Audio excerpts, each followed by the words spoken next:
As more reports show that airline pilots here in the United States raised red flags about their issues with the Boeing 737 MAX 8 before a second deadly crash in less than 5 months, the Federal Aviation Administration has received criticism for failing to intervene. And today, FAA officials appeared before Congress. RT's Rachel Blevins has the story. Officials from the Federal Aviation Administration were on the hot seat today as they were questioned by members of Congress during a hearing of the House Transportation Committee. There seemed to be a mixture of support and criticism for the FAA, with some members of Congress were more critical of the FAA's support for Boeing because they see it as having hurt the administration's credibility worldwide. They questioned why the FAA did not retaliate against Boeing when they learned that it had removed a key safety feature from the 737 MAX aircrafts, but didn't tell anyone. So then, really, you don't think it's significant that Boeing didn't tell people the system was in the plane and didn't tell people that the disagree light didn't work? None of that was problematic. I think that's an issue, sir, and we're going to look into it. It shouldn't take a year for us to find out that that discovery was made. But other members of Congress continued to argue that the 737 MAX is completely safe and that there have never been any crashes involving the plane here in the U.S. In the last decade, in the United States, there have been nearly 7 billion passengers flown on 90 million flights with 1 fatality. And this includes 57,000 flights in the MAX 8, 737 MAX 8. One of the most interesting things from the hearing was the repeated claim from members of Congress that despite investigations showing that problems with the flight control system caused the crashes in Indonesia and Ethiopia, the pilots on board those planes actually did not do everything in their power to prevent the crashes. There have also been complaints about how much information the pilots had about the planes they were flying. Members of Congress criticized the fact that it took months for Boeing to update its manuals for the 737 MAX. I got a question. Why, until the plane went down, the first plane, Lion Air, it wasn't even in the manual that this automated system existed? During today's hearing, FAA officials did claim that they were doing everything in their power to make sure that the problems with the 737 MAX flight control system are repaired and that multiple investigations are conducted before it returns to the skies.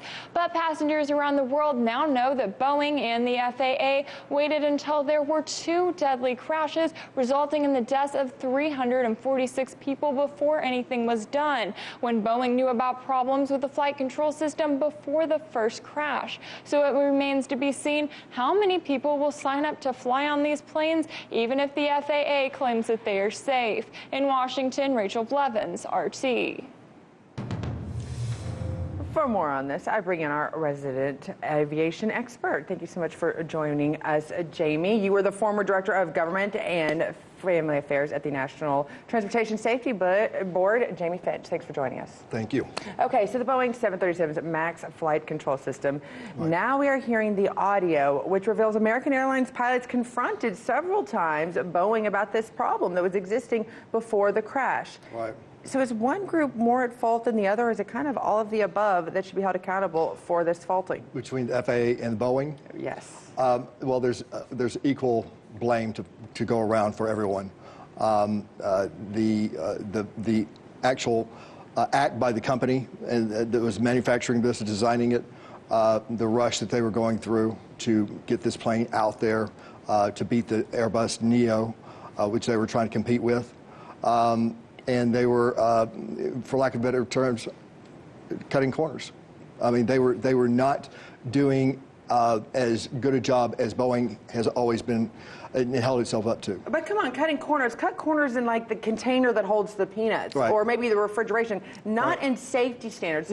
I mean, there's maybe less cotton into one of the pillows. Right. Why would they choose to make a cut on this particular, thinking it would have no detriment in the future?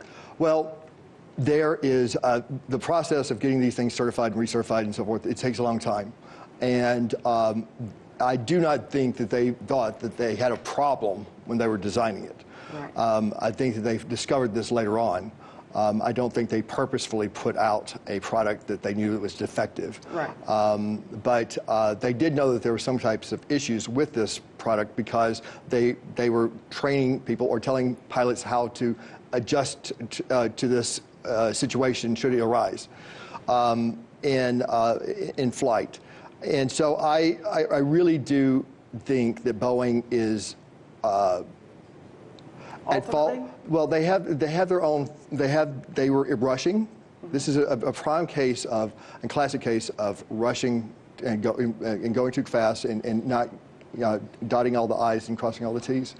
They were under the pressure of the money and so forth. And and quite honestly, I'm surprised that the leadership of Boeing has not been called up for some of these hearings that they're having on the Capitol Hill so far.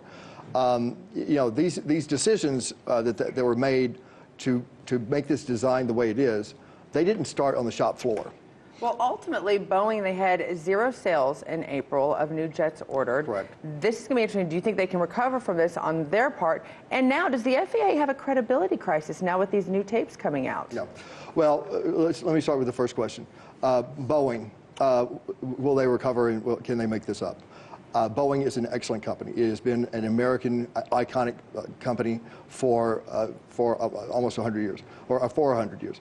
And they build the finest planes in the world. They always have. All their other planes are stellar. They've always had a very good design ethic and process and product that they've always delivered to their clients because they listened to them and they designed it for them and what they wanted. That's the reason why they went with the 787 versus the double-decker, because right. they listened to the carriers and they were hearing fuel efficiency and environmental issues. And so that's why the 787 was designed by Boeing, and they dropped their double-decker. What's interesting that you say that they were listening to the carriers. A recent study just came out that said passengers actually don't care as much about what aircraft they're flying, rather they care about how cheap that aircraft actually is right. when it comes to their ticket. Right. Do you think this is going to change the idea that people look at flying going forward and to see what aircraft they're on? It should always be in someone's mind that not who's the maker of this plane? No, nothing.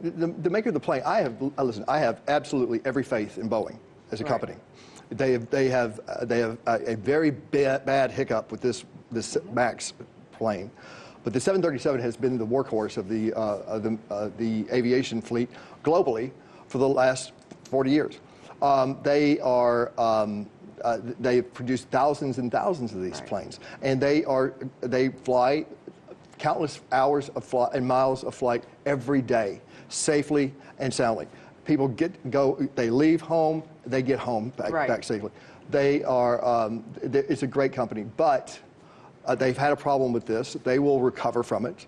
Okay. It's just they're going through a little bit of a hiccup, but I would recommend to them to not be going out and maybe pointing at the fingers like, oh, it's not our fault. Everybody else. Everybody else. That's the PR rule number one. Do not go out and do that. Like with any situation, assume Absolutely. Responsibility for your own troubles Absolutely. and trials and learn and grow from it. Yes. We always learn and grow from you. Thank you so much, Jamie, for joining us. Hey YouTube, thanks for checking out our channel. We hope you enjoyed the video. We have tons of content for you just like this. For more of RT America's one-of-a-kind news and analysis, be sure to subscribe and never stop questioning more.